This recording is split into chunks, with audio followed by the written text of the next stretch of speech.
নমস্কার বন্ধুরা, money magnet চ্যানেলে আপনাদের স্বাগত। আজকের ভিডিওতে আমি একটা কারেন্ট রিসেন্ট যে আইপিও সেটা নিয়ে একটু আমি তার জিএমপি বলে দেবো। এই পার্ক যে মেডি ওয়ার্ল্ড হসপিটাল, এই যে আইপিওটা এটা আজকে লঞ্চ করেছে, মানে গতকাল লঞ্চ করেছে। তো সেই হিসাবে এর জিএমপির যে স্ট্যাটাসটা আছে সেটাই আমি এই ভিডিওতে দেখাচ্ছি। দেখতে পাচ্ছেন জিএমপির ট্রেন্ডে 6 তারিখে জিএমপি আপ ট্রেন্ডেই ছিল 33 টাকার।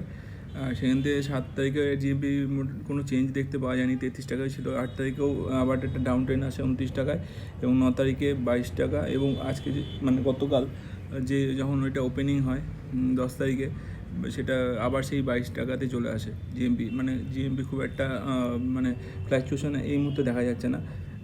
এস্টিমেটেড লিস্টিং প্রাইস 184 টাকা দেখা যাচ্ছে, এবং পার্সেন্টেজ প্রফিট ওয়াইজ যদি দেখি তাহলে 14% মতন প্রফিট, আর এস্টিমেটেড প্রফিটও হচ্ছে 2024 টাকা। এখন এটা সবে একদিন হয়েছে, এবার বাকি দুদিন কীরকম থাকে 12 তারিখ পর্যন্ত জিএমপি এবং এই সাবস্ক্রিপশন, সেটার উপর ডিপেন্ড করে এর লিস্টিং গেইনের ব্যাপারে আমরা কথা বলতে পারি। এবং এর যদি সাবস্ক্রিপশনটাও দেখি আমরা, এই সাবস্ক্রিপশনে যদি দেখতে পাবো যে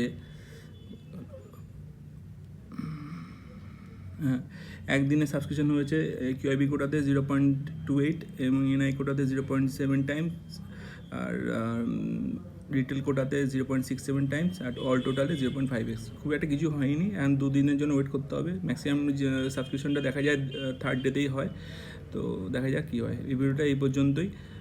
ভালো লাগলে আমাকে ভিডিওটা কমেন্টের মাধ্যমে জানাবেন কেমন লাগলো। আর যদি আমার চ্যানেলে ভিডিওগুলো ভালো লাগে তাহলে আমার চ্যানেলে সাবস্ক্রিপশন করবেন, লাইক করবেন এবং শেয়ার করবেন। ধন্যবাদ।